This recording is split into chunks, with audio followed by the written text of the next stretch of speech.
I was a very good witness to the madness that was WCW. I've got lots to say about it. What a bunch of idiots, imbeciles, stupid as it gets. Stupid, clueless idiot, a bunch of clueless nuts. Is there anybody here that's got any brains? Stupid, stupid, stupid every day, every night. So stupid. Just really stupid. The biggest cutthroat bunch of conniving, backstabbing idiots you've ever seen in your life. That is such bullshit. It's the work of an idiot.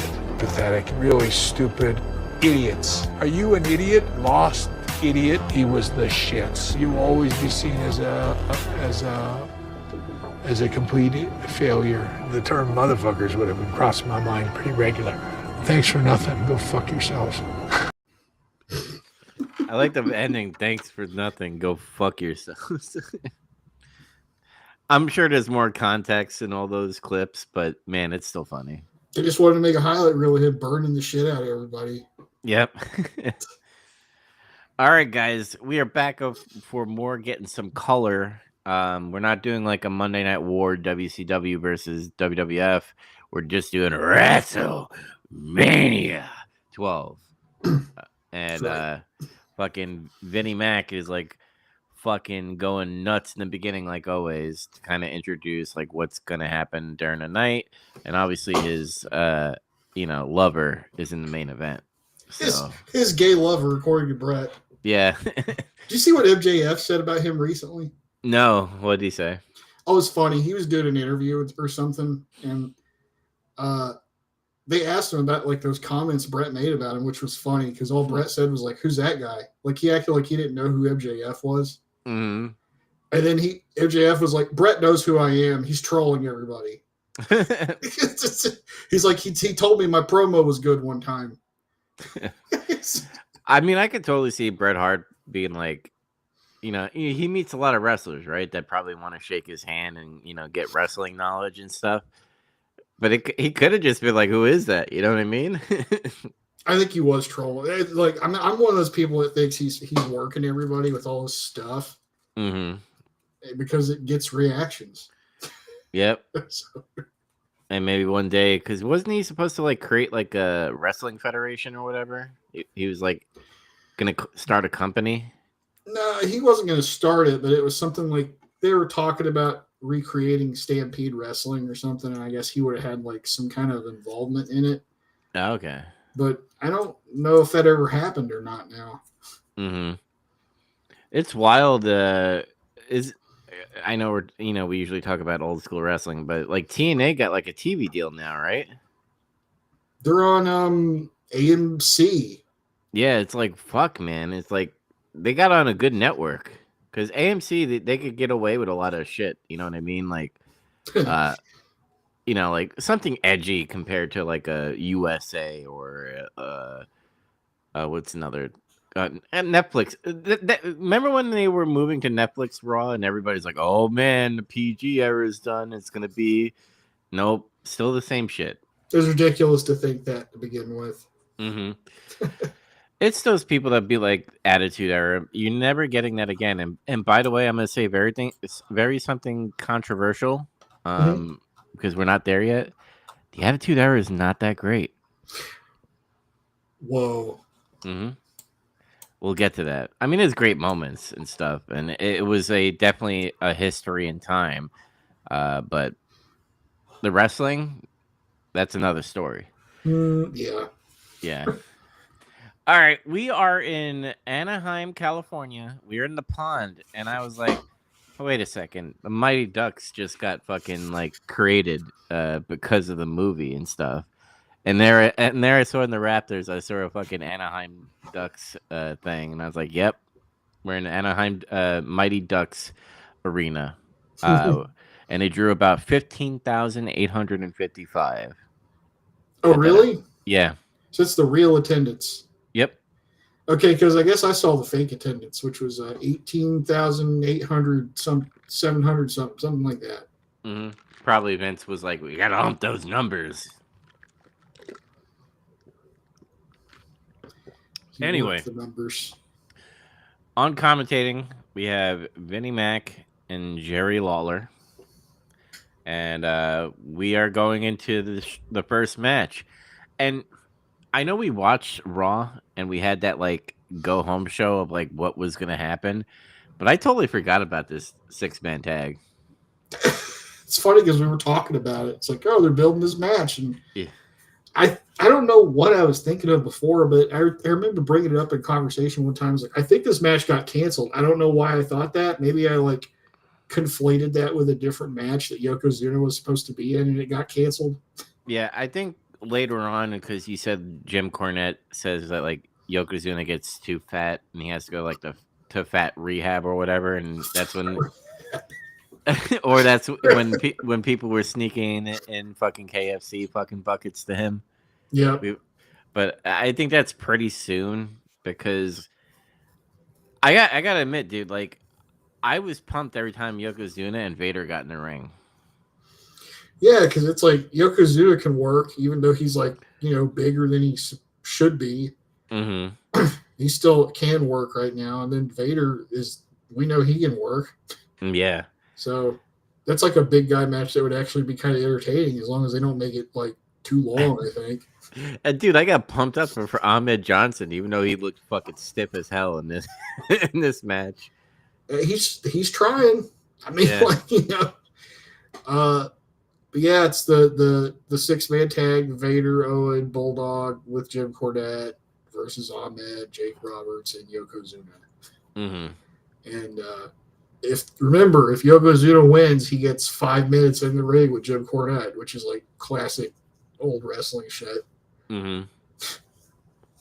Yeah, sadly, they mention that every fucking 2 seconds during the match. Go ahead. Because I was like, because Jerry Lawler kept on saying it, like, oh, he's gonna be in the ring if he loses, and then he's like, ha ha, yeah, it's gonna be great. And they just kept on saying it through the match, and I was like, I get it. If he wins, he gets fucking time with Jim. It's the big selling point, I guess. I had a lot more notes for this match originally, but something happened. Okay. My power went out last night while I had my computer on, and I did not hit save on all the notes I made. Uh-oh. So I lost all my notes that I originally wrote up to the Diesel Undertaker match, which was like pretty much almost the whole pay-per-view. So I had to like recreate my notes from memory a little bit. So they're like a lot more like truncated than they were. Mm-hmm. So we might not talk as much about some of these early matches because of that. Okay. I mean, I what I could discuss about like what I liked about this match so much, because if you remember in Messenger, I was like, that was a good match. Like I enjoyed it. Yeah. Because here's the thing: when you think of 6-man tags, especially today, you're just like, oh fuck, it's gonna be very chaotic. It's gonna be either chaotic or really boring to the part where you're just like, fuck this shit. Bring back regular tag teams. But what they do great here is you have Jake Roberts, you have British Bulldog, you have Owen Hart, and a little bit of Ahmed. Ahmed Johnson is like a clear house type of guy, just like Yoko and Vader. But what's great is like those three that I mentioned before did most of the wrestling. Like every time Jake got in there, he was, fighting it with Owen or British Bulldog, and then British and Owen Hart kept on fucking trapping the guy in the corner. It looked like there was teamwork there compared to what we see today. Yeah, it's like everybody kind of had moments, everybody had a role in the match. Like Yokozuna and Vader are like the big, oh my god, super heavyweights, and they clear the room, as you say. And then like Jake Roberts was there basically to get beat up and then hit a DDT. He was there to like sell. Mm-hmm. I mean, he did some offensive stuff. He DDT'd Owen at one point, and it looked like that was a near fall. Yep. Where it's like, oh shit, he's gonna win, and then like the pin got broken up. I also like when Owen Hart kind of like went on the rope and like when he about to do the DDT, he can't because Owen's holding onto the ropes. Yeah, he held on the ropes, so Jake was like, he just like kind of jerked and got nothing. Mm-hmm. And instead of like being a dumbass where he like falls back and like lands on the back of his own head, he like reverse DDTs himself, like some people. Yeah. Shit's dumb. What the?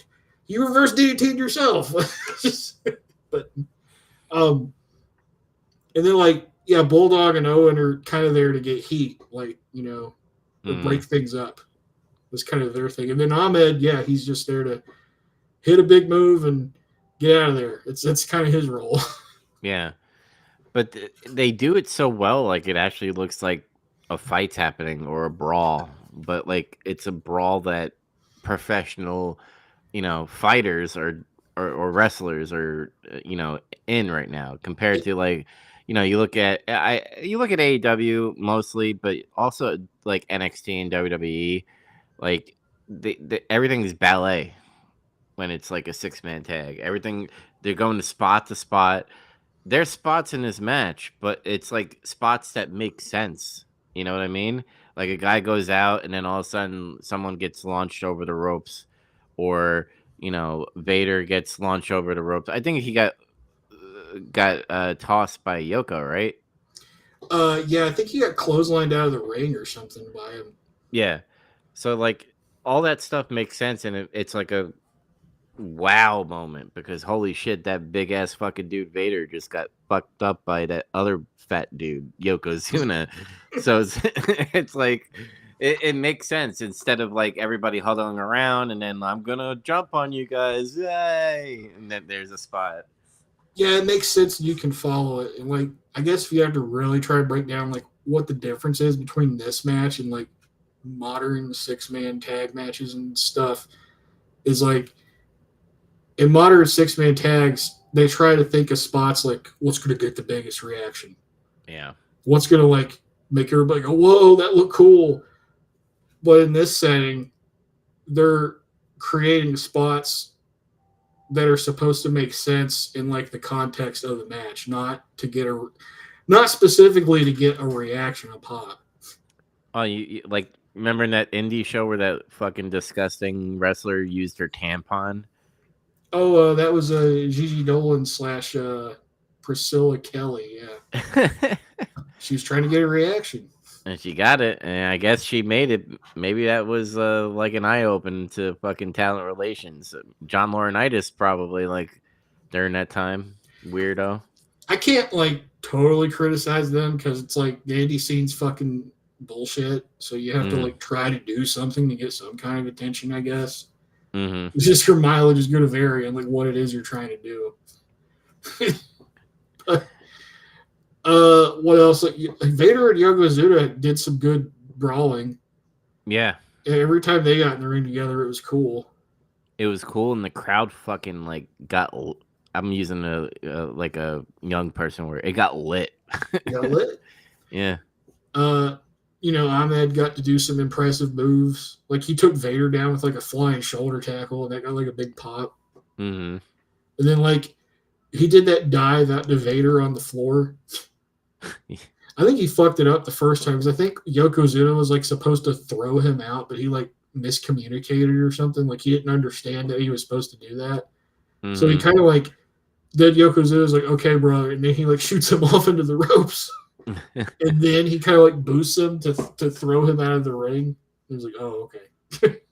What'd you think of Owen Hart's fucking flying elbow? That looked cool as shit. He's got a good elbow drop. He doesn't do that all the time. So he should have, dude. That was fucking sick as fuck. He probably doesn't do it because it fucking hurts. Probably.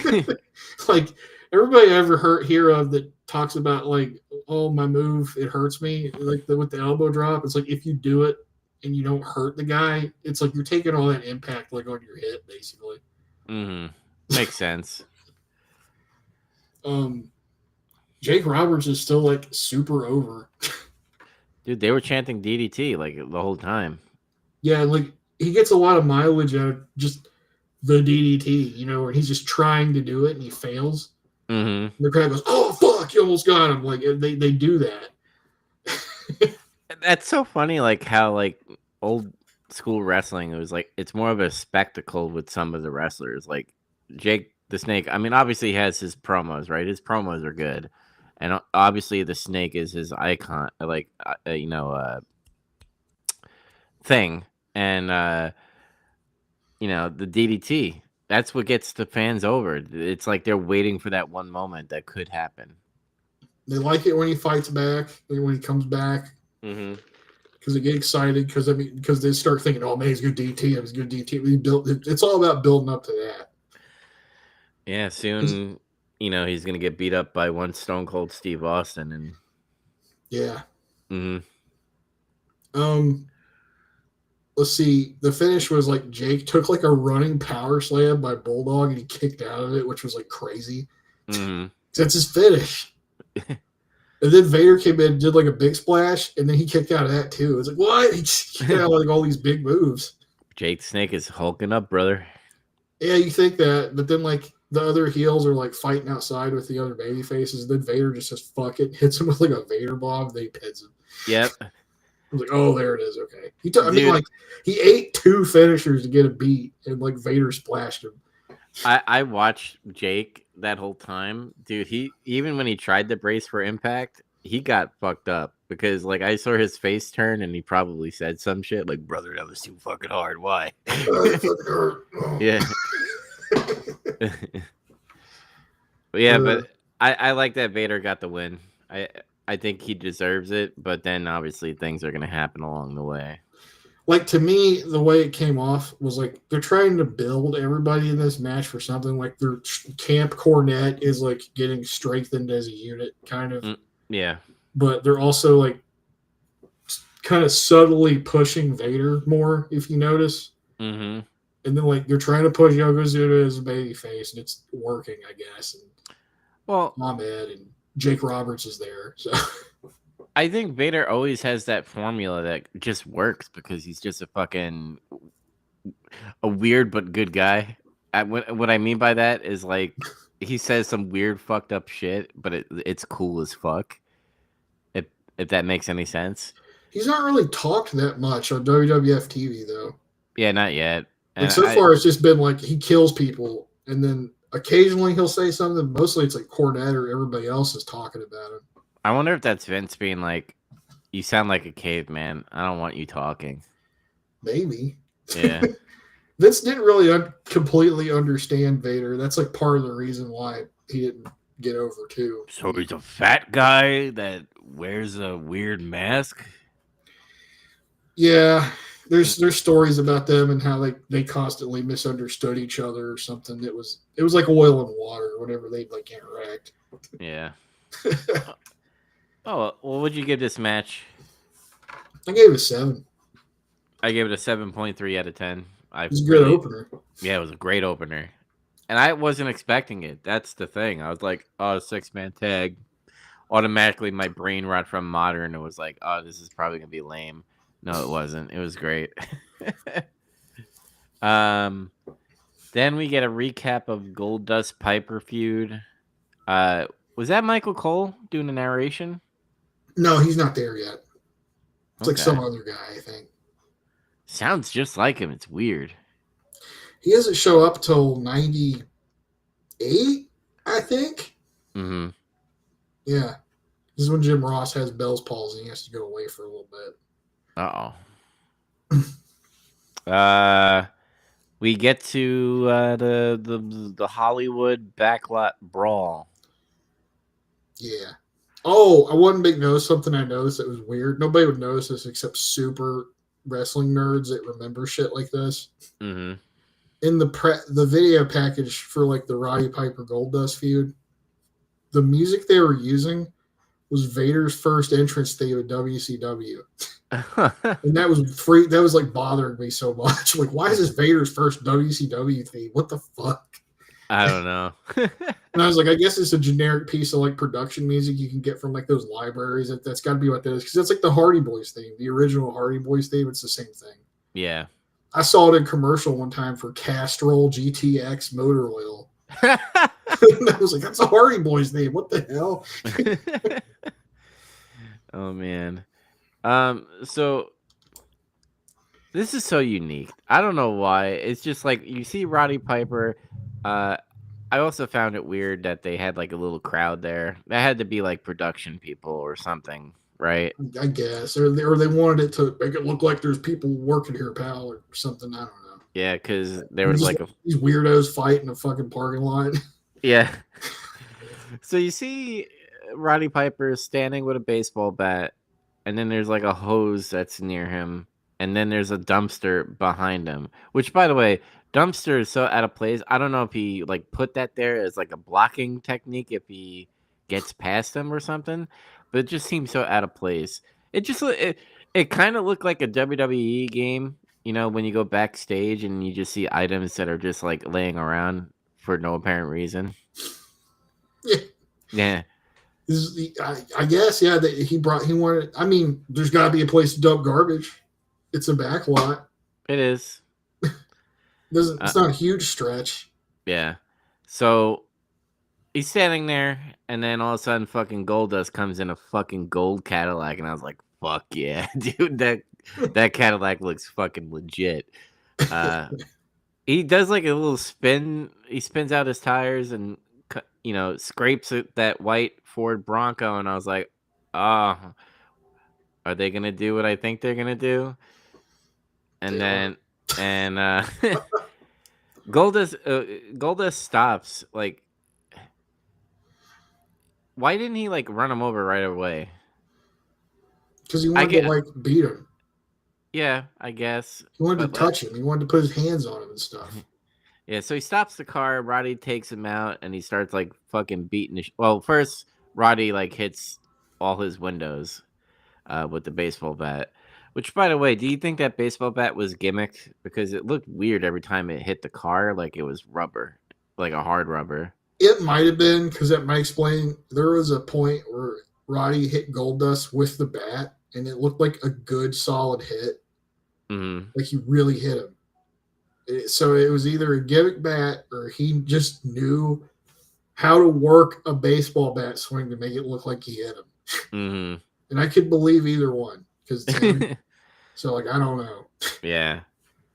So he does that, and he takes him out of the car. They do, like, a bunch of, like, he slams him on the hood.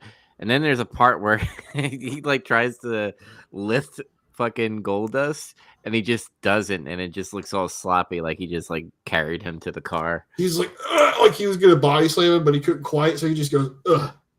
Just puts him down on the hood. Mm-hmm. This thing played out like a movie fight. Mm-hmm. Like the fight scene with Keith David he had in They Live, kind of like that. Yeah. And he's pretty much beating Goldust's ass like this whole time. Mm-hmm. And then it got to a point where Goldust just hit him in the bag, connected to his pipe. Mm-hmm. It's not bagpipes, but Yeah, I know. And then he crawled away, got in his little gold car, and like sped off. But he hit Roddy before he was able to leave. Like hit him because he was able to jump in the air and make it look like, oh, I got hit by a car, kind of. Yeah, but I will say it was pretty close. Like if you looked at his like legs, like if he didn't jump, they were gonna go under. It probably did hurt when he took that, but he was not so bad that he couldn't, like he was seriously hurt. It probably was just like, ow, fuck, and then like that was it. Well, I could totally see like Dustin being like cautious about this, but Roddy's like, I need you to fucking pound that fucking pedal, dude. I need you to try, and I'll jump at the last minute. He's like, are you sure? He's like, yeah, I'm sure it'll be fine. Yeah. And he did it, and then he falls off the car and then gets into his Ford white Bronco and chase him out. And I love when he like he sped it. He's like his tires were spinning. Vince McMahon is like, "Oh, watch out!" God. That's where it ends for now. It just kind of like you don't see a conclusive finish. It's just like, and I remember I watched this pay-per-view live when it happened, and like I sort of remember like the O.J. Simpson stuff that was going on. Yeah. And then, but like, I think I sort of forgot about it because this is like 2 years later, or a year and a half, whatever. But I remember my dad saying something about this, like, oh, it's like the O.J. Simpson chase thing. And then they were like all talking about that, and I was like, oh yeah, that happened. Yeah. Like, yeah, that does look like that. Uh, I, I can't believe they decided to do that though. Yeah, I had like a. I'm making a joke, but I feel like I Mandela affected this segment because for some strange reason I always thought they started in the ring and then like they went backstage and like Goldust was trying to get away in his gold car and Roddy Piper got in front and that's when he got ran over. No, I guess you remembered it backwards.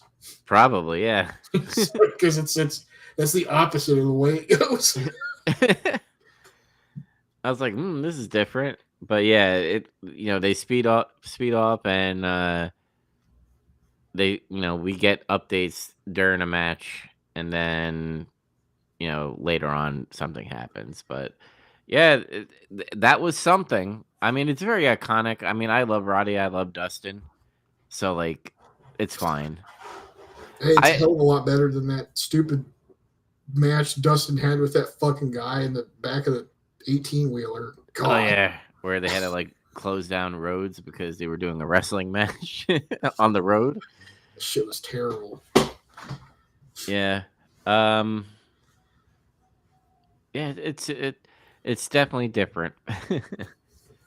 All right. Stone Cold Steve Austin. Or Savio Vega. Yeah, and Ted DiBiase with him with the $1 million belt.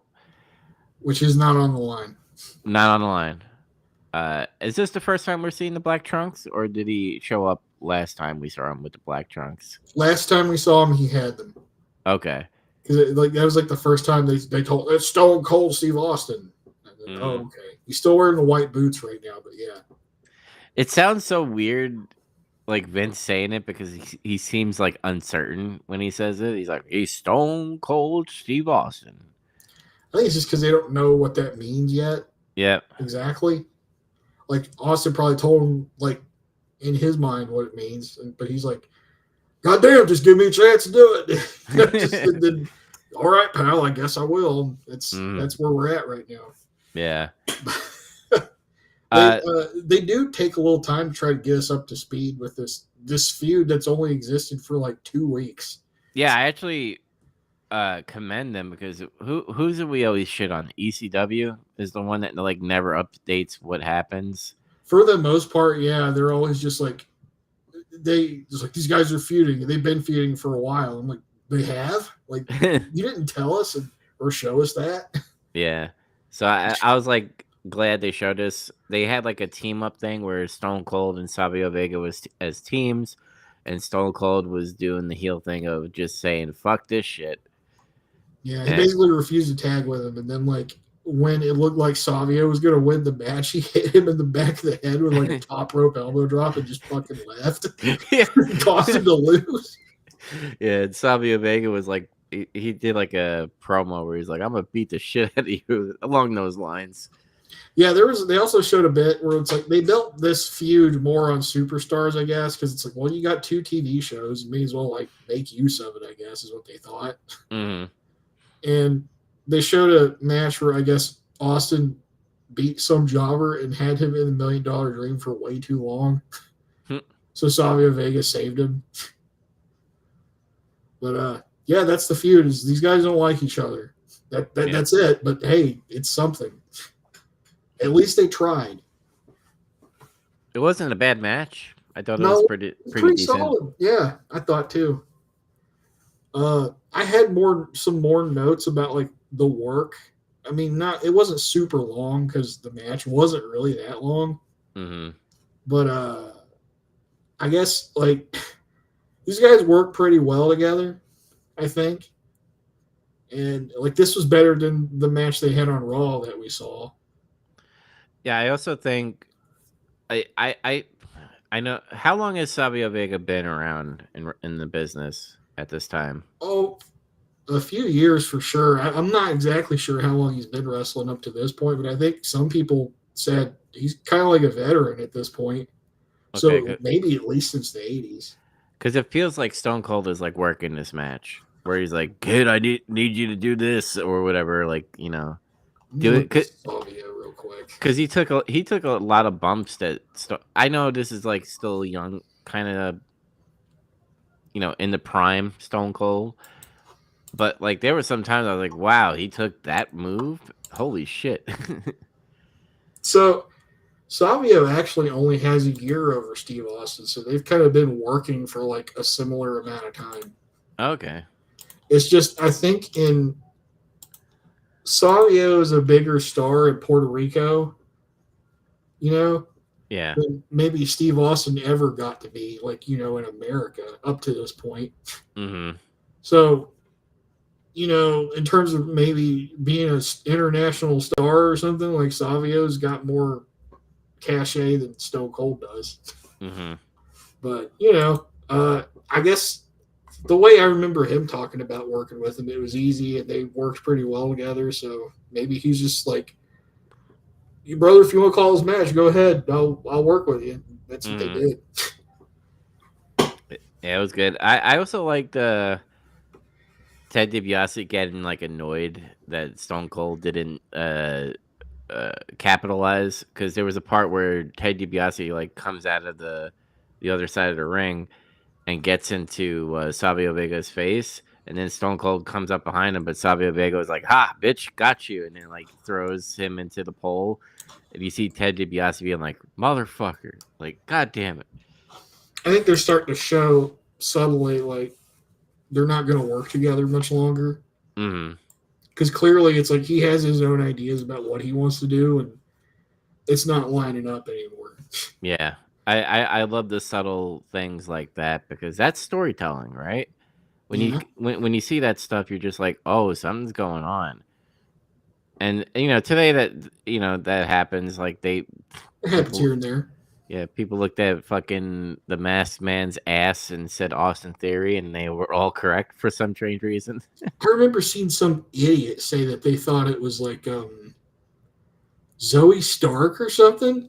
Yeah, no. Like, why the fuck would it be her? It's like those goobers that just really want to see intergender wrestling like really badly or some shit. Mm-hmm. I don't know why. I don't know either. I like the finish where Austin hit him in the head. So it's like a whole sequence really. It's like Savio, it's pretty even match, but then like Savio's going for like his spinning wheel kick, but Austin ducks out of the way and he wipes out Tim White. He just dies. Yeah, he's dead. And then like Austin, like Ted gets like the $1 million belt and he kind of gives it to Steve to use, and he like hits Savio in the head with it. But he's not done. He like hangs him over the apron and then gets on the fucking top rope and hits him with the fucking belt again.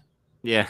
It's like he tried to kill him with the belt or something. And then like Ted's like, damn, the referee's not awake yet. So you know what he does? He walks off and he gets a Coke and he pours it on Tim White to revive him.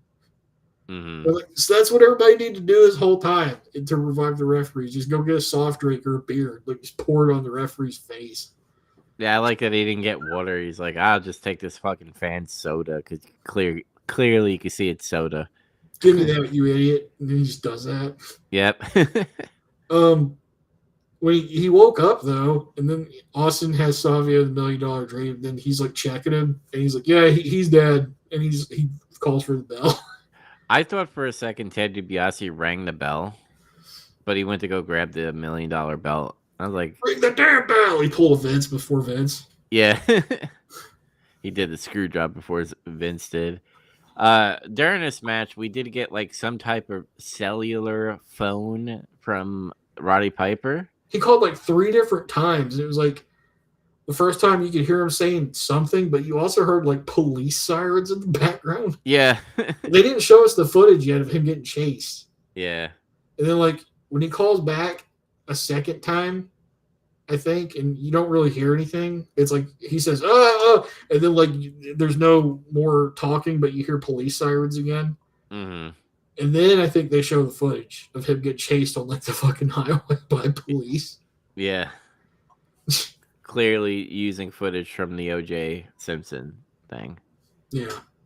There was parts where I was like, is that now? Like they're near the arena or something? But like every time it looked like a weird, like someone some 90s effect where they like colored one of the cars gold when it wasn't. They could have been that, or they could have arranged something, with the police. Yeah.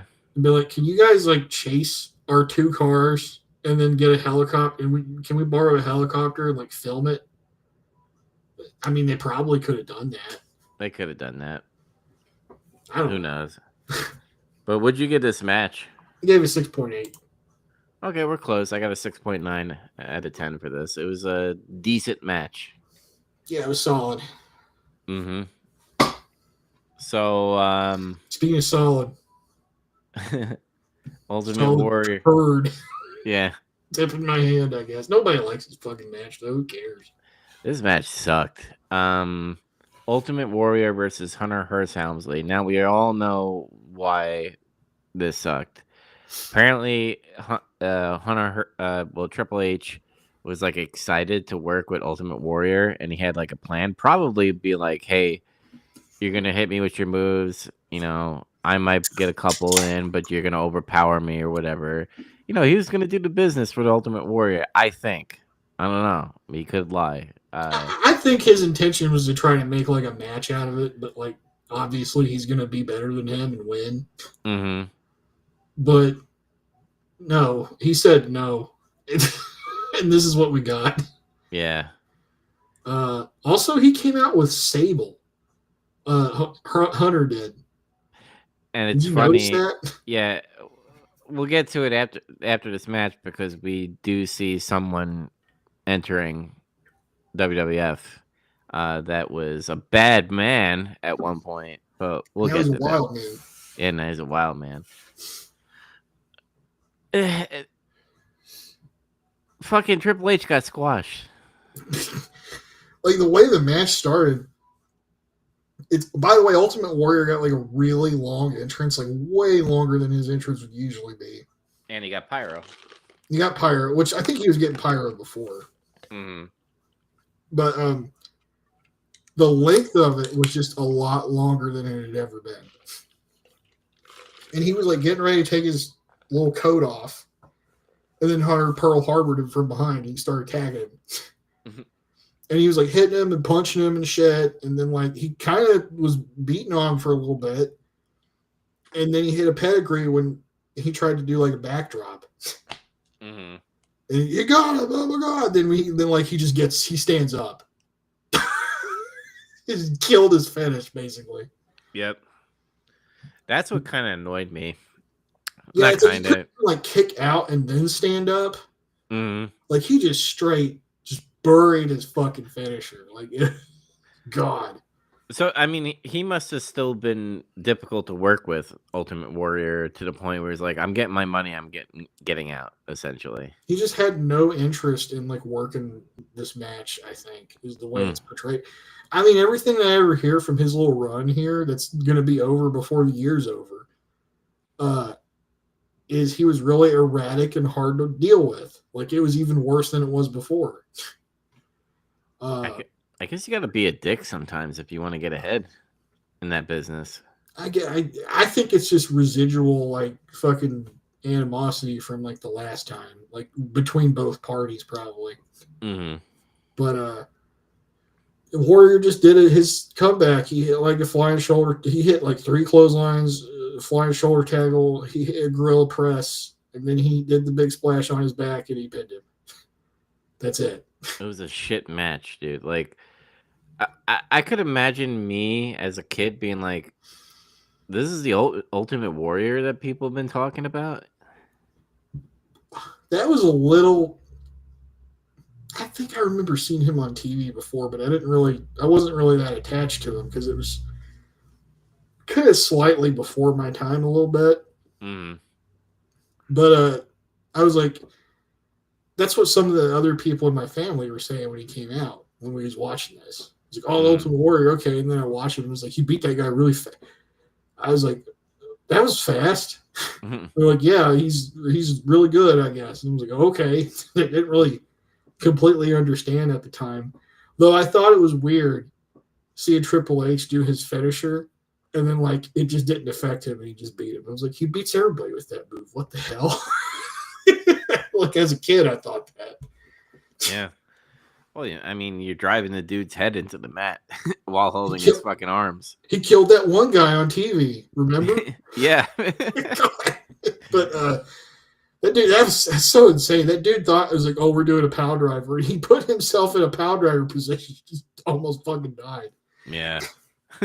But anyway, it was squash. I mean, we don't score squashes, but this is a bad one because, in my opinion, it's about. Because like, here's my thing. I was saying this in the messenger chat. I was like, what do you think? Like, he'd want to come back and have like kind of more of a match than he did, but he didn't at all. That's not what he did.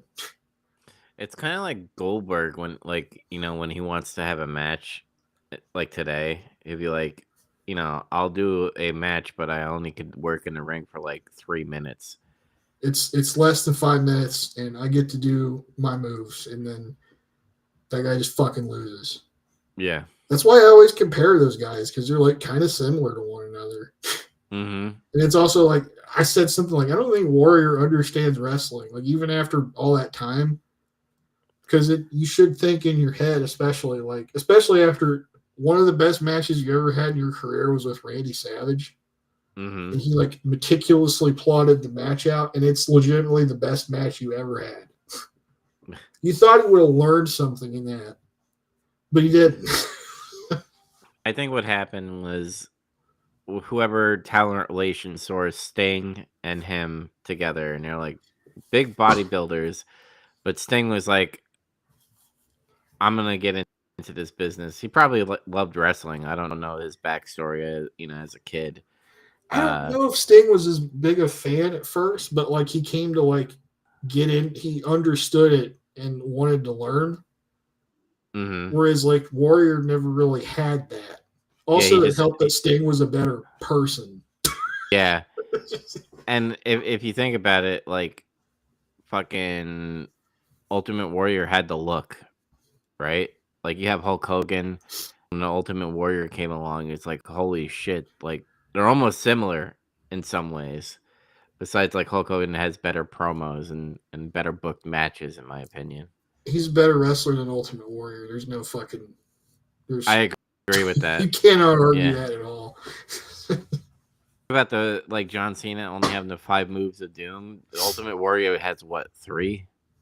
He has clothesline, shoulder tackle, gorilla press, splash. I think he body slammed a guy one time. I think I've seen him do a suplex one time. That's kind of it, really. Mm-hmm. It's just he's very moves. Cookie cutter. What's Hulk Hogan do? You know, he punches. He's the headlock. He rakes your eyes, back rakes you, suplex. I do want to see his Japan matches with Hulk Hogan because apparently they're pretty awesome. Yeah, they're different because he has to actually work over there. Yep. God, after this, Todd Pettenzu, our favorite. He finally got a haircut, by the way. Yeah, I was like, well, he's not a lesbian anymore. And he introduces Wildman Mark Marrow, aka Johnny B. Bad from WCW. He's now here, and he, you know, they do the I'm gonna come in this company and I'm gonna win. That's their goal. It's kind of like his promos. I've waited 5 years to fucking get here or something. He didn't say fuck, but I did. And like, his promo wasn't really going all that good. I noticed he was starting to like wander, like he didn't know what else to say. It's like he's like, oh, what the fuck do I say? And then right then, where he almost bombed the promo, Hunter comes in. He shows up and he bumps into him or something. Mm-hmm. He's like, get out of my way. Who are you? And then like they're like yelling at each other. And then Sable's there, and then he starts yelling at Sable. like, and she starts getting scared. And then Mark Barrow like has primal rage and just attacks him. It's like he looked at him, and you can see like the veins in his neck bulge. He goes, ah! Like he powered up like a Dragon Ball, like attacked him. Yeah. And that's, I guess, the end of the segment. He's a wild man. I guess that's supposed to be what it is. It's a wild man. Oh, Yeah. And I'm like, at first, I didn't talk about this before because we kind of just started shitting on like the match. But I was like, I don't remember Sable coming out with Hunter here at all. And I was like, was this supposed to be like a thing and then they pivoted or something? And then after this segment happened, I was like, oh, this must be how they put Mark Marrow and Sable together, is this. Yeah, it could have been like a stepping stone to a story, pretty much being like, oh, Triple H has this hot new chick named Sable, and then like bumps into him, kind of like when a jock takes a girl in some way. Like, Yeah, I think it's meant to like give him an extra boost because it's like, oh, I took your woman, you suck. It's like this is like he just did this in WCW. They're gonna make him do it here. yeah. Anyway, we'll see how that run goes. Wild man Mark Marrow. Diesel versus The Undertaker with Paul Bearer. Oh yeah, did you see Diesel's little promo with Mr. Perfect before that? Yeah. Pretty good. Pretty good promo. Like they recapped the feud really quick, and Mr. Perfect's like, I'm back here with Big D, I'm Big Diesel. And he's like, has Undertaker's mind games affected you? Or how do you feel? And he's like, I don't feel anything. He's like, that's not really what he said, but that's kind of what he said. Yeah. Like, none of this stuff phases me. It doesn't matter. That's why they call me Big Daddy Cool, and I'm going to beat him. And it's like, okay, he's pretty confident. Yeah, he's got that, like, I'm a cool guy type of thing going on. This is why I liked Diesel. I thought he was cool. Yeah. But yeah, this is the match. Diesel versus Undertaker. Diesel comes out, and then Undertaker comes out, and I had to fast forward a little bit because he takes forever to get to the ring. Wow, it's not even that long compared to how long it takes now. I know. This match was interesting because it showed more of the evolution of the Undertaker, in my opinion. Because he's doing like more crazy offense you don't usually see him do. Yeah, especially when like he gets power bombed out of nowhere by fucking Diesel. Yeah, like I don't think we've ever seen him take that much punishment before either. That's like another thing. But like this match was fought like kind of evenly up until about the end. So like that's interesting too. But like Undertaker was like he started doing those little strikes that he's kind of known for now, those little short punches and like the body blows and shit. He started doing that. And it's like up to this point, you've never seen him strike like that before. And then he did like a crossbody to Diesel. It's like, what the fuck? It's like, okay. So that's been kind of cool to see that stuff. Like he's switching things up a lot more. Yep. Diesel was pretty aggressive in this match too. That was cool. He's still trying to have matches right now. The middle part of the match, like Diesel hits like a jackknife. I think Undertaker tried to do a backdrop, and then Diesel just stopped and said no, and then fucking hit him in the back. Yeah, dude, like it was like fucking powerful. He went, like all the way on his back, and then like just fucking picked him up and powerbombed him. He threw him like a sack of shit. Like it was a good one. Yeah. And then he was like taking his time and shit. He's like, I beat him. He's dead.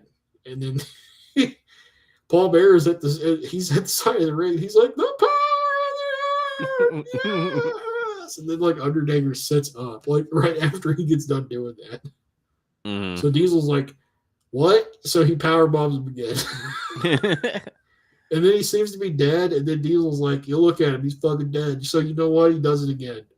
And then he's like, I got this guy beat. He's done. He's finished. And then he goes to like finally pin him. And then Undertaker starts choking him.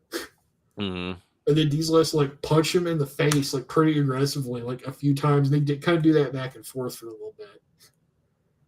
Then Undertaker gets up and he starts doing his comeback. He does like the flying clothesline. He choke slams Diesel. And he tombstones him and he beats him. Yep. I was like, oh, I thought Diesel would have kicked out one time at least. But he didn't. He got beat. I wonder if they kind of like had a discussion like, hey, man, I'll make you look good, meaning Taker to Diesel, but then you're going to have to put me over to like extend. Because I think at this point, Taker is going to be going after the belt, right?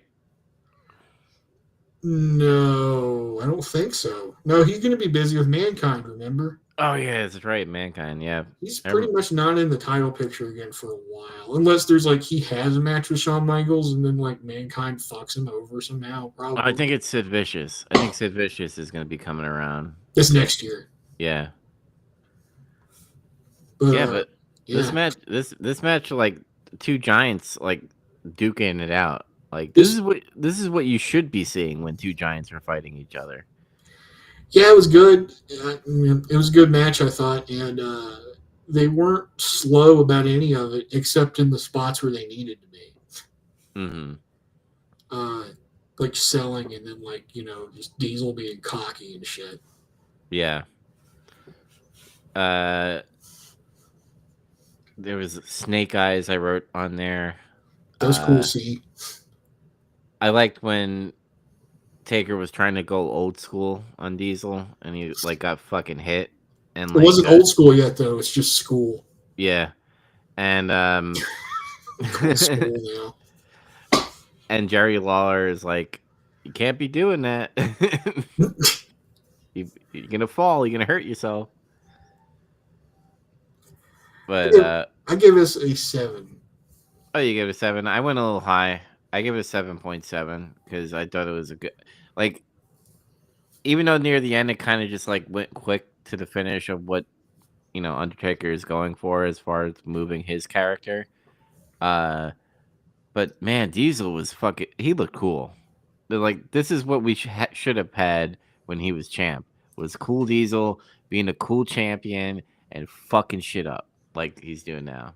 We should have had Tweener or heel Diesel this whole time. Mm-hmm. Yeah, we missed the boat on that.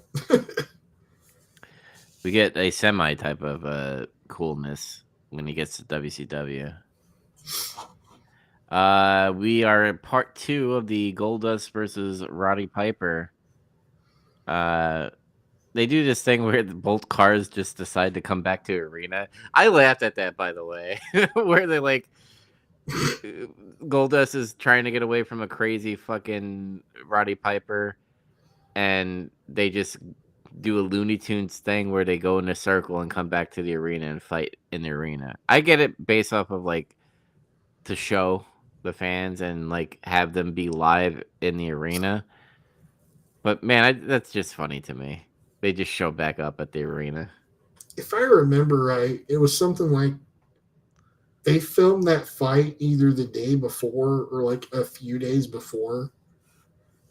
And then they had to like get all Goldust fucking makeup and costume right and try to make it look like just like what anybody would have seen in the first part. Mm-hmm. And then with Roddy, it was a little easier because he was wearing like a jacket or something. So well, they had to be consistent with the blood if they're gonna do that because remember he cut his hand. They did that too. Yeah. He had like the tape. He was like he wrapped his hand up to like stop the bleeding. Yeah, because he got out of the car and like he smeared blood on the door. It's like, well, they did that before. That's good continuity. Like thinking about that shit. Yeah, so they covered their bases there at least. Mm-hmm. And then like they run to the ring, and Goldust kind of gets the advantage here. He starts beating Roddy down. He's like attacking his legs. So it's like Roddy selling get hit by the car, basically, because that's where he primarily got hit was his legs. Mm-hmm. And then he hits him in the fucking sack again. And then Goldust starts being weird and getting all over him and being like provocative and shit. And then Goldust like kisses Roddy, and then like when he does that, he wakes him up finally. And he starts no-selling shit. And then he starts doing a comeback. He starts throwing punches, and he's like going crazy. And he's like slapping him on the ass and shit. And he like takes him down, and he rips his Goldust like suit off, and it reveals that he has like women's lingerie on underneath that. It's just like, what a freak! Oh my god! Like kind of a moment. People were laughing at him too. I'm like, I kept on. I get it's the '90s and shit, but I was like, man, aren't they supposed to be progressive in that area? No. I mean, even today, I think there's people that would still think that's fucking weird. Yeah. But like, I gotta give props to him for committing to that. To them commit, either it was his idea, which if I remember right, Dustin was like really into trying to push the boundaries with that character. Mm-hmm. It could have been his idea. Either way, props to being that committed to be like, yeah, you'll take my shit off, and then I'll look like a total fucking freak underneath, and it'll be great. I'm glad they like had the lights off because I imagine like his junk is just dangling around in that. The one of the biggest pops of the night though happens when like after that, Roddy drops a knee into Goldust's nutsack. After that, like the pop for that was like huge. Yeah. And then Roddy kisses Goldust, and he keeps beating the fuck out of him, and then Goldust just leaves. Mm-hmm. And they play Roddy Piper's music, so it's like I guess he won. I guess Piper won. He gave up. He ran away. It's like playing WWF SmackDown, you know, like when you do backstage fights and stuff, like you won when you hear your like entrance music. You're like, oh, I guess I won. You finally did enough damage, it's over. Yep. That's how I felt. Did you grade this in any way? I didn't grade it. I was like, angle?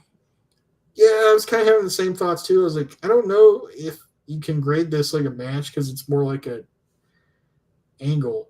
It's like two parts of an angle or something. Mm-hmm. Like a beat down. And you saw both parts. And it wasn't like the match really. It was not a match that had a defined finish either. Do you think this is what Razor Ramon would have had, by the way? Like a backstage brawl with him chasing him with a car, like a lowrider or something, since he plays the persona?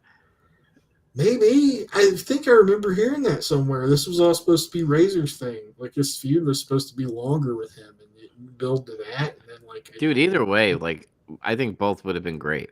Like Piper's and Razor's would have been fucking cool. Like if it was Razor, they probably would have had more of a match, maybe. Mm-hmm. Because Roddy Piper at this point's like kind of beat up, and he has like an artificial hip, and he's like older, so it's like can't really like work like how he used to. And also, I think probably Razor didn't want to fucking have him kissing on him. No, too. Chico. Yeah, I ain't gay, Chico. Can't have my kids seeing this shit on TV, man. All right. We are to this moment. They hyped the matchup one more time with like a little video package. Yeah, like very Rocky-esque and all that stuff. WWF title is on the line. Iron Man match, 60 minutes. Bret the Hitman Hart versus the Heartbreak Kid, Shawn Michaels. Shawn Michaels. Yeah, so what do you call it? Fucking Shawn Michaels coach Jose, what's his name again? Lothario comes out, and the whole time, Jerry and Viz are like, "Where's Shawn?" And then Jose had to do that, pointing up to the rafters. When he did that, Vince goes, "He's pointing up to the heavens."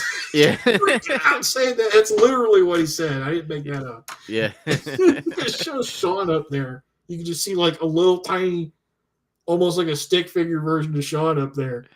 Well, my favorite part, like Vince says, he's up in the heavens, and then all of a sudden the entrance music turns on.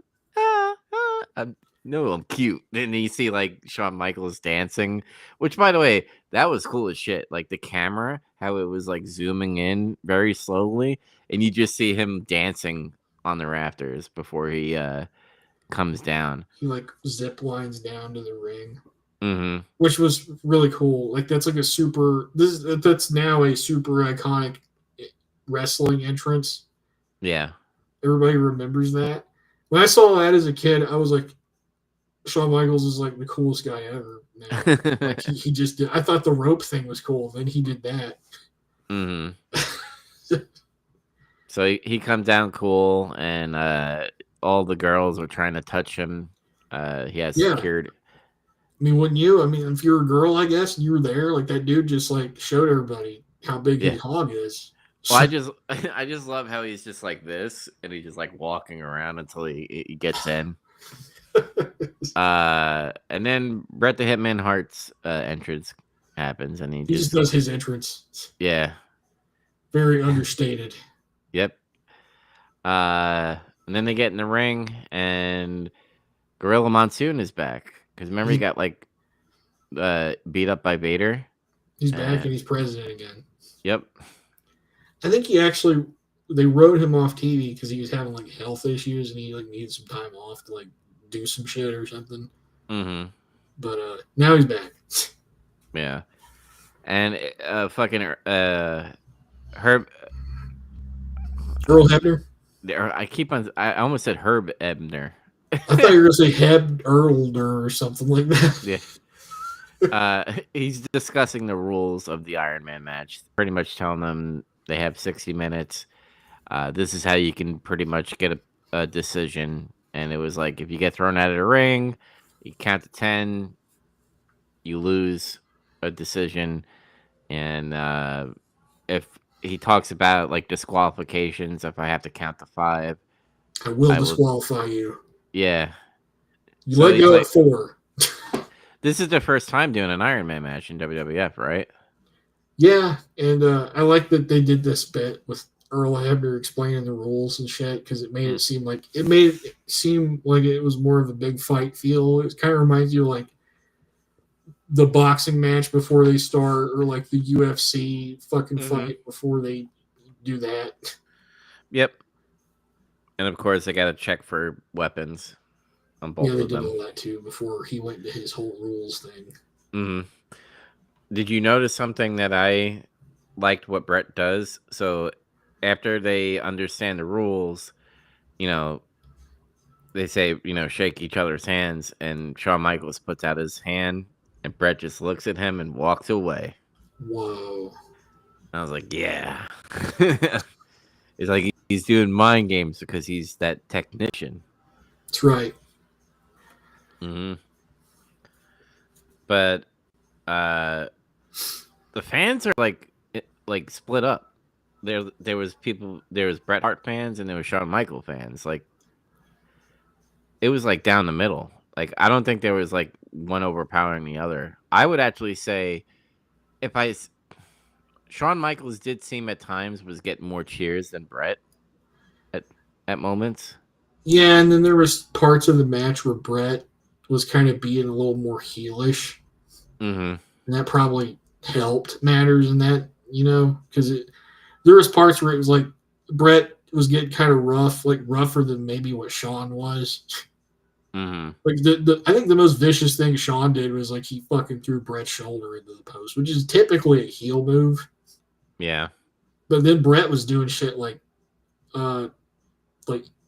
fucking just ripping him apart, like headbutting his back and shit, and like he like threw Shawn at fucking Jose Lothario at one point.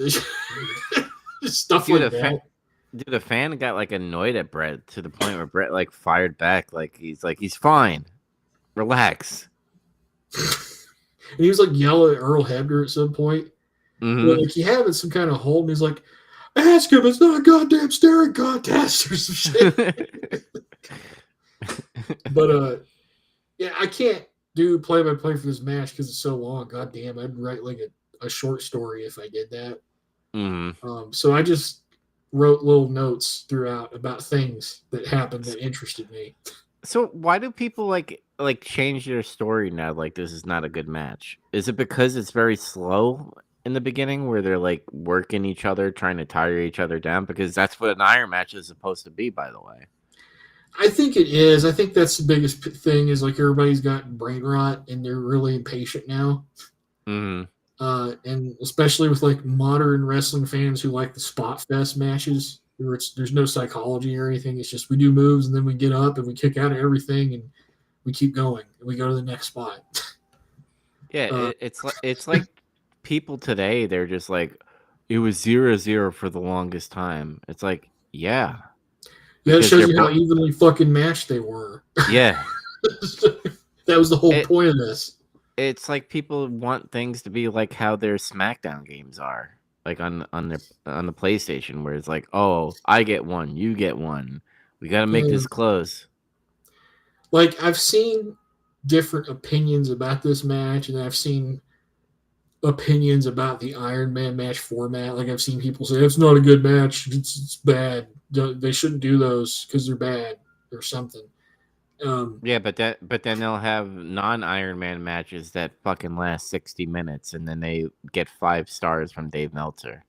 Yeah, and then they'll just have the guys wrestle for 30 plus minutes anyway, and then, like, what the fuck difference? It's whatever. Mm-hmm. My biggest thing about this is I think people are impatient, more impatient than they used to be, and like I think it's split now. Like you have people that recognize this is a good match.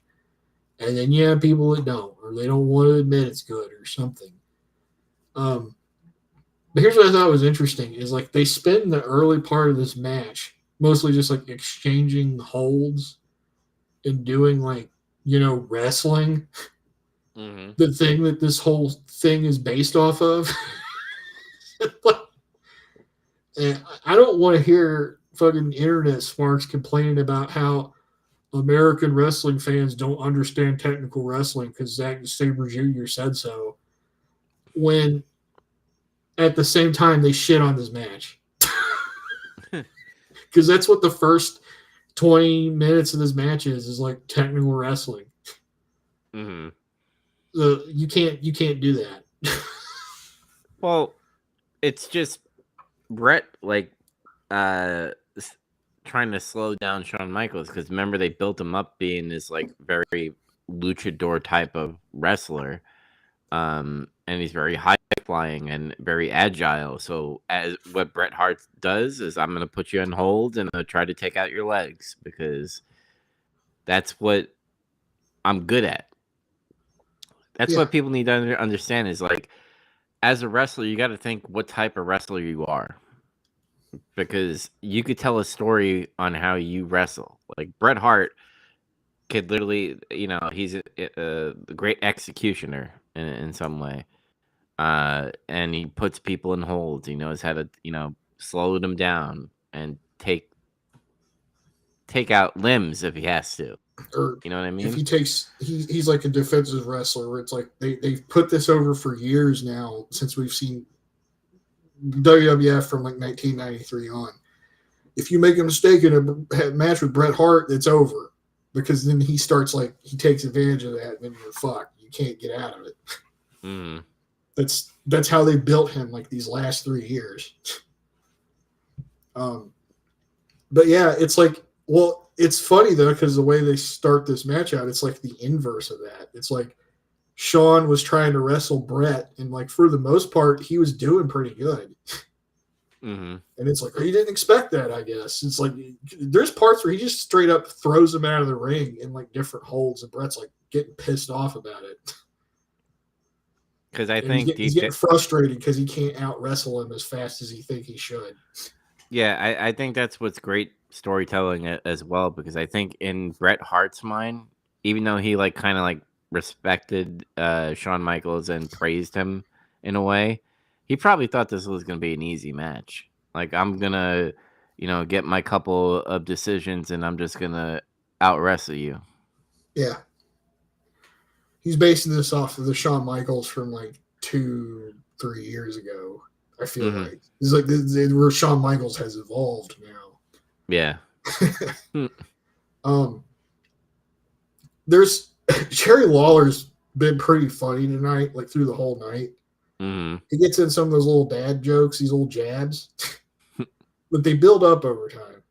And then, like, he saw Freddie Blassie sitting with Stu Hart, which is kind of wild to see because those guys are like old friends, and now they're just sitting there watching WrestleMania. Uh-huh. And he says, if they could get the Huckster and the Knock Show man here too, they could have a Jurassic Park match together. Like, he's burned them. Yeah. And then, like, there was a part where they started talking about, he's like, where's Helen at? Vince is like, Brett's mother, she's here somewhere probably. And then he goes like, I heard she was shopping at an antique store today and they kept her. Like,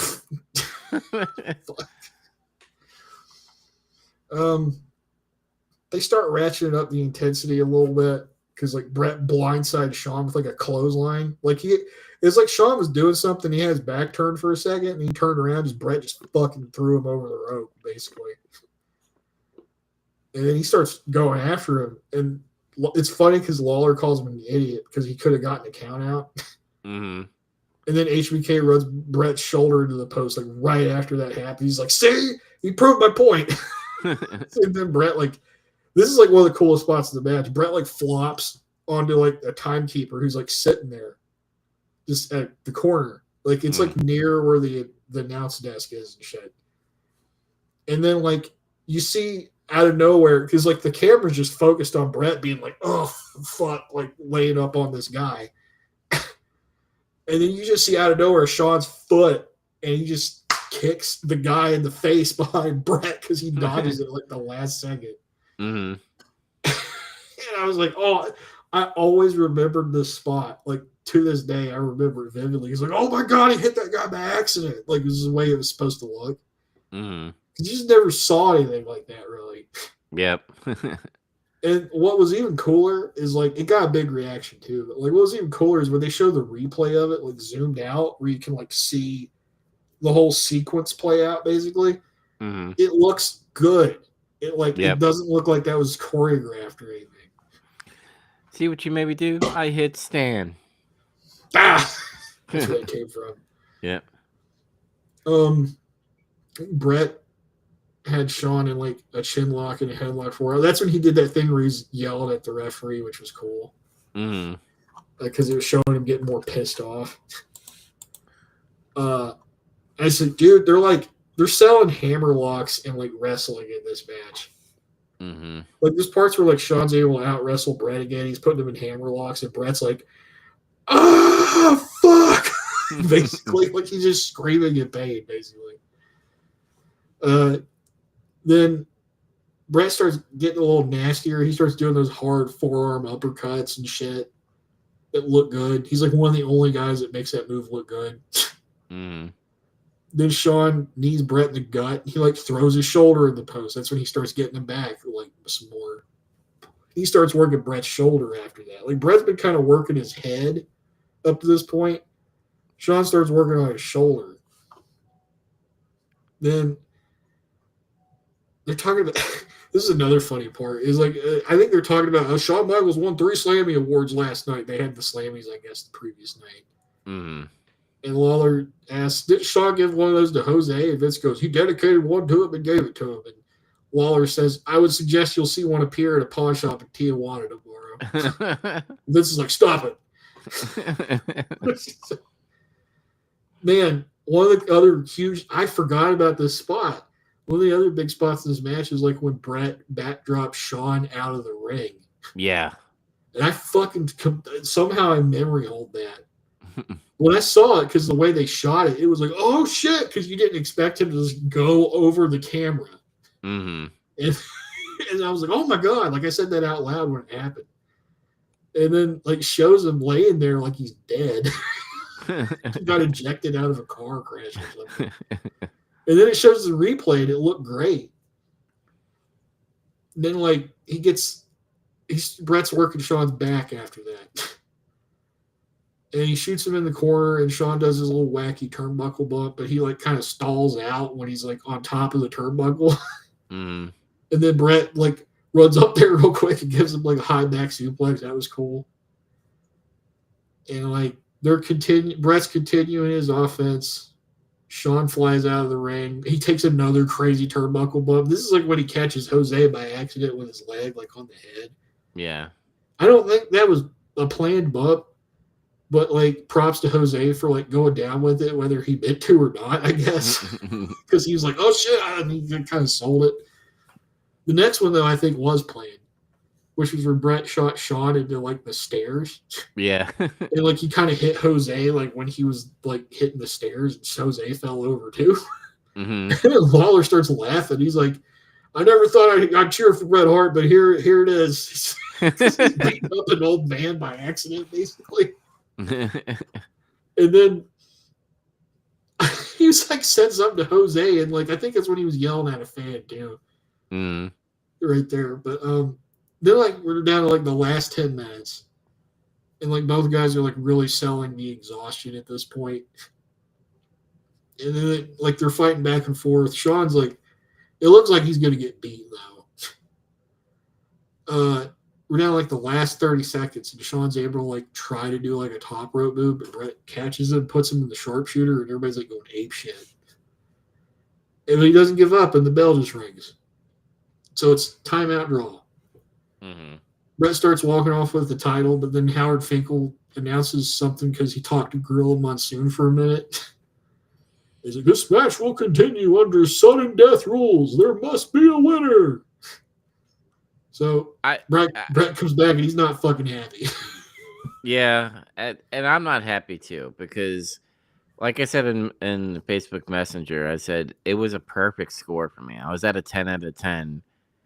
Because listen, I know, but who gets the belt, but it's just like it's still shitty how it's structured, and I know it's like structured in a way that oh my god, nobody won, but we can't let the people go home without a winner type of thing, so we have to do this switcheroo or added on thing where it's like we're going into overtime now, and I'm like 99% of the time the other person that is in the ring is gonna win. So you don't like that they did that? I don't like that they did that. Yeah. See, I do. I've always liked the finish in this, even though it's like I was going to jokingly say this is the first time they screwed Brett, because it kind of is in a way. Mm-hmm. Because he was like, well, it's a draw. Every time there's a draw, the champion wins, so he walks away because he's right, basically. Well, he turned around and he said, like, for what? Because he's like, yeah, the time limit's over. I won. Yeah. He's supposed to beat me. It's kind of shitty because, all right, if I want to get really nitpicky, why have that rule section in the beginning without having an overtime rule? They didn't say there must be a winner. Like, that's what they added in later. Yeah, like, but they had. So I'm gonna look at it like this. It's kind of like if you have a cage match and there is no winner, you can't fucking do that. Yeah, that's true, I guess. It's like Hell in a Cell and there's no fucking winner. You can't do that either. Mm. You have to have a winner in especially an Iron Man match that's that long. You gotta have a winner.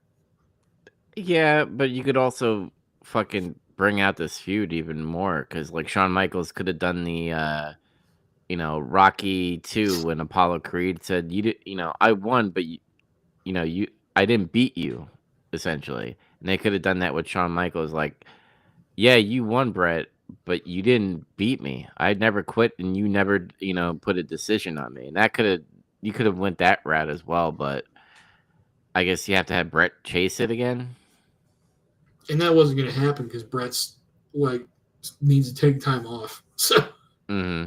The only way it makes any sense right now is for Shawn to win, unfortunately. Yeah. And they're kind of on good business terms at this point, right? They were until the end of this match. So, Brett goes back. He starts tagging Shawn again on the back, and he's fucking him up, and he's in control. But then Shawn hits like a sweet shit music out of nowhere, and he like collapses after that. And like Brett's having trouble getting up. Actually, he's like, "Oh fuck!" Like he's concussed and stuff. Mm-hmm. And then Shawn hits another sweet shit music, and he pins him. That's the end of the match. Shawn won. Now, what was supposed to happen after it was over was apparently they were supposed to have like a moment where they show respect to each other. Mm-hmm. Then they leave. Brett leaves, but that's not what happened. So what happened was when the match was over, you can notice it when they're kind of doing the post-match stuff there. Mm-hmm.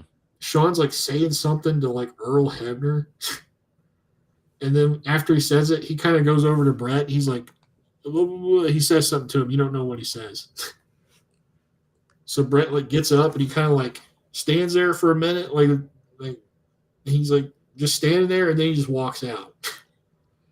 Yeah, because there's a part like there seemed like there was a missing part in that scene where they were supposed to be like maybe raise his hand and maybe put the belt on him.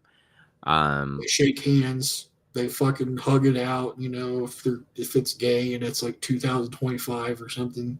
Mm-hmm. Yeah, so this is when they start hating each other, I guess. Yeah, because what was supposed to happen is they were supposed to have that moment. But what happened was Sean told Earl Hebner, tell him to get the fuck out of my ring. This is my moment. So he tried to like just erase him out of the end moment of the match, and he basically did. What a shitty person. Brett was like fucking pissed. You kind of tell he's pissed off actually because of the way he was walking away and shit. Mm-hmm. He was fucking with his singlet and just walking. He started walking really fast and shit.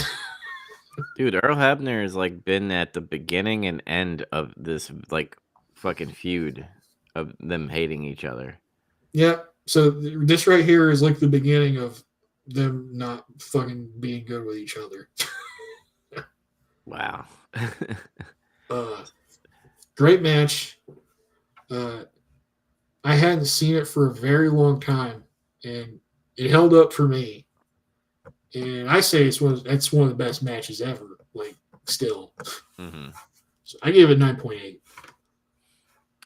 I give it a 9.7. Yeah, right there.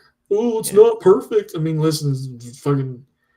I don't know that I'll ever score a match of 10. This got really fucking close, though. Oh, it did, dude. Like, I just you liked the ending. I didn't like the ending. I think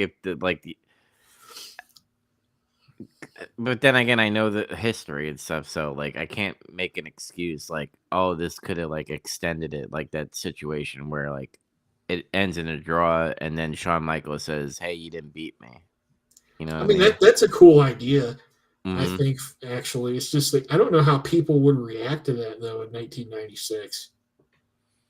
Yeah, I guess. I think today you could do a finish like that; it would work. But I don't know if you could do that finish back then. But I think even like when Brett left the ring, like there was you heard a few boos because like I guarantee you spending all that money to go to WrestleMania and then you see a draw at the end is kind of fucking stupid. But like people were still like hype, like they were cheering that Brett gets to keep his title. Yeah, it's just I think that's the other part of it too. It's WrestleMania. This is the WrestleMania main event. It's kind of tough to leave the WrestleMania main event with no finish. But it's bold too. It's different. I think you could do that at like SummerSlam or something. Yeah, I guess. Pretty good WrestleMania, overall. Mm-hmm. This is the beginning of Shawn's lengthy title reign, that he's going to have all the way to Survivor Series. And Brett is gone until Survivor Series, pretty much. Mm-hmm. So he's good. We're not going to see him anymore for a while. That's sad. He was fucking I think his knee was fucked up, and like so he wrestled with like a fucked up knee or an elbow or something. I can't remember what it was exactly. Mm-hmm. But he's also got like filming commitments or something. Yeah. And doesn't he do this thing with Mad TV soon? Maybe either that or that's in '97 when he does that. I can't remember. I think you're right. It's '97. Did you have any other notes about this WrestleMania? This WrestleMania was surprising to me because like I always think about 95 and 96 being meh when it comes to this generation and stuff. But obviously you could tell the product is slowly evolving into something special soon because of the superstars that we're seeing coming through. Like we're seeing Mankind come through. We're seeing, even though Mark Merrow has a shitty booking and Sable like takes over his spotlight, but you have him showing up. The Undertaker's starting to get into his form of, popularity. And then obviously Stone Cold Steve Austin is brewing at this Yeah. point. He's not really showing us exactly like what he's known for yet, but like his attitude's there. You can like kind of see it. Yeah, and you could definitely see the quality of the matches starting to like fucking get really good here. I'm looking forward to that feud he has with Brett. Like, oh my god, because it starts around Survivor Series. Mm-hmm. But he's like, I think when he really starts getting into his like Stone Cold groove is like the next couple months. Yeah, and I like the booking of that when they eventually do the face turn, the double turn, and all that stuff, because they plant seeds before that where Bret Hart is like annoyed that like management is getting in the way and putting him in these like crazy matches and all that stuff. And Sid Vicious is like trying to fucking beat down Bret Hart, so he's kind of like mad when he has like the fucking freak out on Raw. Yeah, it's funny. You ever hear him tell the story about that? No. He said something like they were talking about what he was going to do, and it was Pat Patterson or somebody was like, "You're going to go out there and you're going to like say a bunch of stuff and be really, really mad." And Bret's like, "I can say whatever I want," and he's like, "Yeah, you can," and he's like, "All right." So he goes out there and he says what he said, and then he put back, and then Pat was like, "You shouldn't have said all that stuff." And then he's like, "You told me I could say whatever I want, so I did. I did what you guys told me to do." Dude, I want to rewatch that. That was a good promo. I love that promo. Yeah, I'm excited for that type of stuff. Like I know it like gets a little rough before like the actual Monday Night Wars like get heated in some way. But like I'm excited to see the Bret and Stone Cold thing feud a little bit. And then obviously we see the real beef between Shawn Michaels and HBK in business form, by the way. Well, they blur the lines a couple of times, but yeah. Yeah. I can't wait to see Bret call Triple H and Shawn Michaels homos on TV. Yep. And say that they barebacked his way to the main event. It's like, damn, dude. Yeah. Just straight up called him gay on TV. Oh, man. Some would say Bret Hart brought out the Vince McMahon authority figure, right? Well, sort of. It's like the whole thing was like, so the screw job happened, and then like for some reason Vince McMahon thought he was going to be the babyface of that situation, for real. And then like it didn't work because every time he got on TV, the crowd was booing him after that. So yeah, that backfired. But then he turned it into like a positive, basically. Yep. He pivoted. Yes, he did. See, if he did that like 5 years ago, I'm the baby face, you're supposed to cheer me, he would just like never pivot. Yep. he would do like the John Cena thing, be like, they all love me. He's controversial. It's like, what about John Cena is fucking controversial? That's how they tried to excuse how he'd get mixed reactions. It's like, he's not. You just don't want to admit that some people don't like him. Mm-hmm. Would you give the show? I gave it 7.5. I'm a little generous. I gave it a 7.9 out of 10. I don't think that's too generous. I think that's fair. Yeah. We talked about the attendance. I think the buy rate was 301,000 domestic with a 1.2, which is like really good. And then like they got 290,000 worldwide buys. Yeah, the card was really good, dude. Like you look up and down that card besides Ultimate Warrior and Triple H, like that's a solid WrestleMania. The thing is, on paper though, that was still a match people were probably looking forward to. Yeah. Oh my God, the Ultimate Warrior! But everybody forget. Like everybody likes to shit on the Ultimate Warrior now, but everybody forgets like that guy was a huge star. Mm-hmm.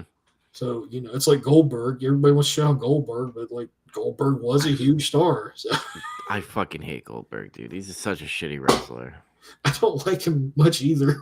Yeah. For personal reasons and other things, but yeah. But whatever. I don't hate him or think he's a terrible fucking person or some shit. Whatever. Nah, he's just an asshole. He's kind of an asshole in his own way. All right, we're time to do the War Journal. That's right.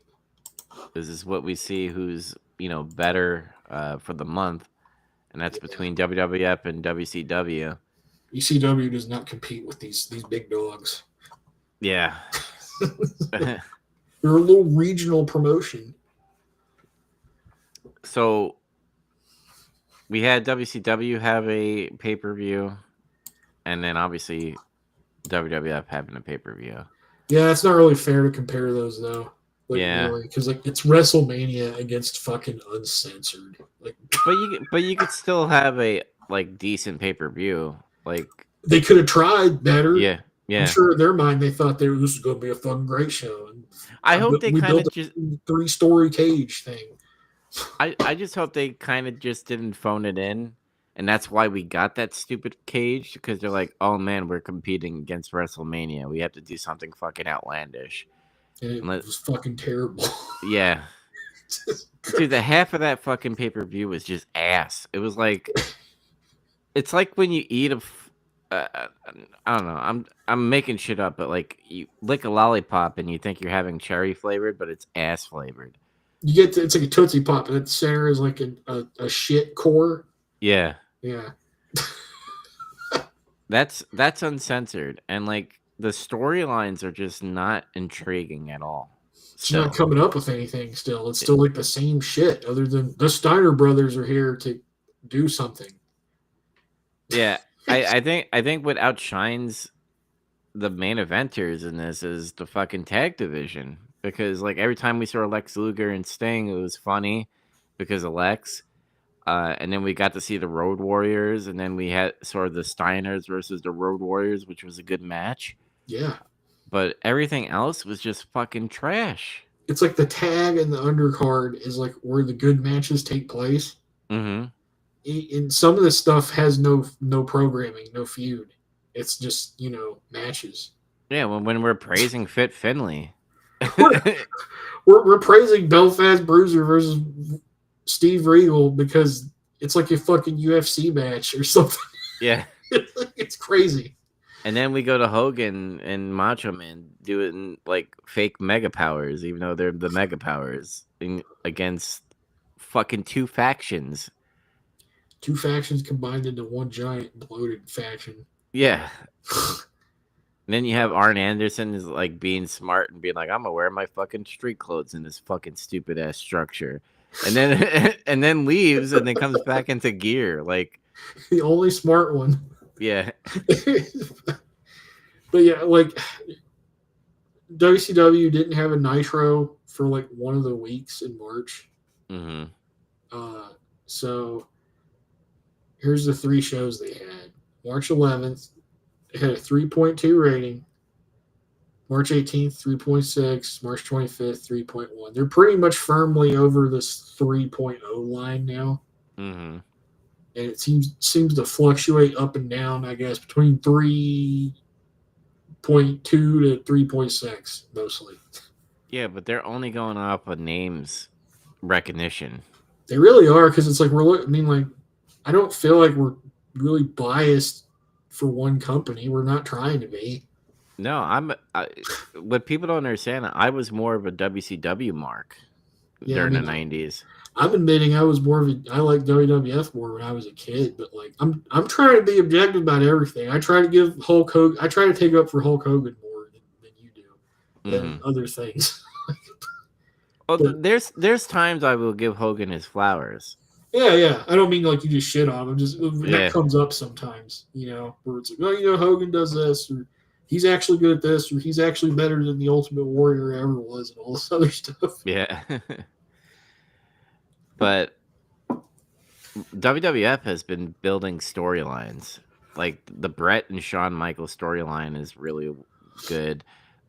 Even though they kind of like squished them all together, but like the Jim Cornette crew versus Yokozuna and Jake the Snake and Ahmed, Yeah. like even that storyline was like fun to see. It was entertaining because you just have this like you have this Japanese guy that is now fucking Samoan and talking like a Samoan, and now Mr. Fuji is like face now. He's not having a Japanese flag; he has an American flag, which is fucking funny.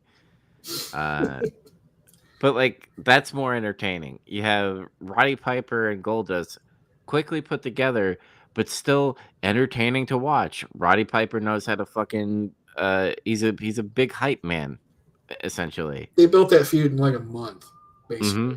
And then like we used to talk about Savio Vega and Stone Cold. That's like another. They built that in 2 weeks. Yeah. And it still got something out of it. And Diesel and Undertaker, like that the cool like poetry that was happening in the promos where, you know, I almost said Paul Heyman, but Paul Bearer like says, "You saw your future." When Well, you know, he did. His future came to pass. yeah. He got beat. But you see, like we're talking about these storylines, whether they're put together quickly or gave it time, like the ones that we just mentioned, and it had a solid show. Every match was built. There was like a build behind it, and there was like a feud, a storyline, whatever you want to call it, was there. Mm-hmm. There was a reason for it to happen. Yeah. And on Uncensored, there's like 3 or 4 matches where we're like, what? Why is this happening? And it's not. Some people get really wrapped up in this sometimes, where they'll go as far to say, oh, not every match has to have a fucking reason. Well, of course not, because it's like it's these guys' jobs to fucking wrestle, basically. Even in the canon, the kayfabe of wrestling, it's their job is to wrestle. But you're doing a pay-per-view product. You should try to like build that. Like the whole premise behind wrestling since like the beginning is like we have to build interest in this thing so we can attract as many people as we can that want to pay to see it so we can make money. And generate interest. It kind of seems like Uncle Eric is trying to like throw shit at the wall to see what will stick, and eventually will get something that will stick, and he fucking overuses it. But yeah, and depending on like who you fucking ask is like, or some other people's explanations. Where did he get this idea? Did he really get it from New Japan? Like, which is what some people say. And then he's he ripped off like a New Japan faction and came up with it's NWO. Did that. He did Bullet Club before Bullet Club was cool. I guess. Because think about it, like they take this, the Too Sweet, and they do this fucking click bullshit. That's where I got it from. Yeah. But yeah, like the TV's been kind of rated higher for WCW, but like our reviews have been kind of meh about the TV, really. Mm-hmm. Like I gave the average TV rating based off my reviews is like 5.5. Yeah. Pretty not good. And then like that Uncensored show, fuck, it's like one of the worst pay-per-views I've seen. I think one of the worst matches I've ever seen. I'm not like exaggerating. Like WCW got 2 strikes within this month, right? They got a strike last month, and then they got another strike. Yeah, that's what happened. Like the next month, you gotta be careful. We're going to strike out soon. Yeah, I mean, obviously we'll see the turn, but man, we're getting so close to the turn. Yeah, like the highlights to me, WCW has been like Belfast Bruiser, fucking Fit Finlay, just doing stuff just because he's new to us. I mean, he might have been there for a little bit on that Saturday night show we don't get to see anymore. Yeah. And Lex Luger being Lex Luger, that's so weird to say. And then the Steiner brothers being back, that's cool too. Those are really the highlights. Mm-hmm. Everything else is like low lights. Yeah, so I'm giving WWF the win for this month. Yeah, I mean, there's not really a contest. It's like the WrestleMania 12 happened. It's a good show. Yep. It has one of the best matches of all time. I don't care what anybody fucking says. And it's amazing, like, wow, you build your stories during your TV and then have a great fucking pay-per-view. Who would have ever thought? And then to top that off, they're not just building WrestleMania; they're building other things that are coming, like Mankind. Mm-hmm. Like they've been like pumping him up. He's going to be on the next Raw we're going to see. So we're finally going to see that. And then other things. Stone Cold. They're re-engineering Steve Austin. They're letting him do his thing. And he's going to get more over. Hey, he's gonna have a fucking T-shirt that's gonna sell, which I think is funny that like Vince McMahon didn't believe it would fucking sell, and then became the number one seller, and he's like, yeah, great. Goddamn, just let me say what I want. It works. But their TV ratings are like kind of lower on average. It's like usually below 3. Mm-hmm.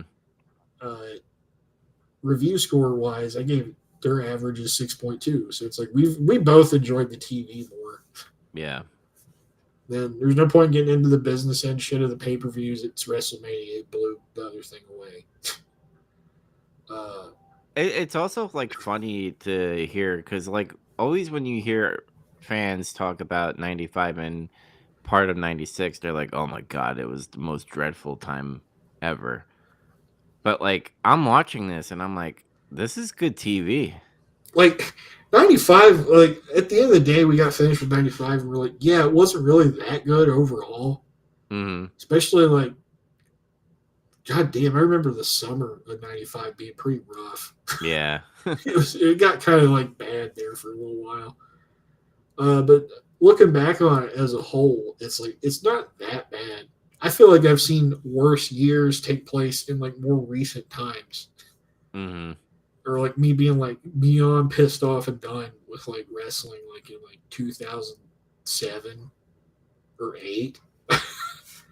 Mine was 2009. I like went out and then I came back when CM Punk started doing, shit with Nexus and stuff. Or like 2018 or whatever, like 2019. Mm-hmm. Shit like that. Like just God. But like it feels like WCW just on repeat. Like the record just keeps going right now. It's not. Nobody's reset the needle. Nobody's flipping the record over. Like they just had one of the worst matches I've ever seen in my whole life. It's insane. And then on the flip side of that, they put out a show that's like one of the best matches I've ever seen in my whole life. It's weird. That's it. I think that's all the notes, really. Yeah. WWF wins. I'm gonna actually have to like think about this because I always thought WrestleMania 12 was like low for me, but now I'm rewatching it and I'm like, this is great. It's pretty damn good. Yeah, I think it's one of the high. You can rank it as one of the higher up WrestleManias, probably. Mm-hmm. I mean, now I understand why they call HBK Mr. WrestleMania. This is where it started. Yeah. It all started here. The boyhood dream. Like, Vince was like fucking jizzing. He was jizzing. The boyhood dream has come true. Yeah. Celebrate if you feel like you can. Yeah. Going crazy. So do you want to do this? Do you want to do the next Monday night shows, April 1st, and then April 8th Raw, because I guess Nitro doesn't happen again, and then do ECW Massacre on Queens Boulevard, all 3 of those shows? I remember looking at that in the calendar, and I was thinking, we might have to like jumble some of this shit up real quick because the way some of this plays out, like typically ECW shows are not that long either. Mm-hmm. They're usually like 2-ish hours. So yeah, we can like kind of make like a little supersized episode, I guess, out of all 3 of those things. Yeah, let's do it. Well, next week we won't be having a show, so we did this. The reason why I wanted to get like march out of the way because the whole Peacock situation right now with the expired media. I wanted us to close out this month because essentially it seems like they're moving everything to YouTube, but you got to think all that fucking moving that they're going to have to do is going to take a while. So I hope. hopefully we're able to fucking find a way to watch these shows. At least we have the Daily Motion one that we have. And hopefully we'll figure out the WCW. But everybody have a Merry Christmas and a Happy New Year. If you want to catch more, get in some color, we're on Big Trouble Media's YouTube channel. Make sure you like and subscribe. Big Trouble and Little Podcast. We have, we always do it every Wednesday on this channel as well.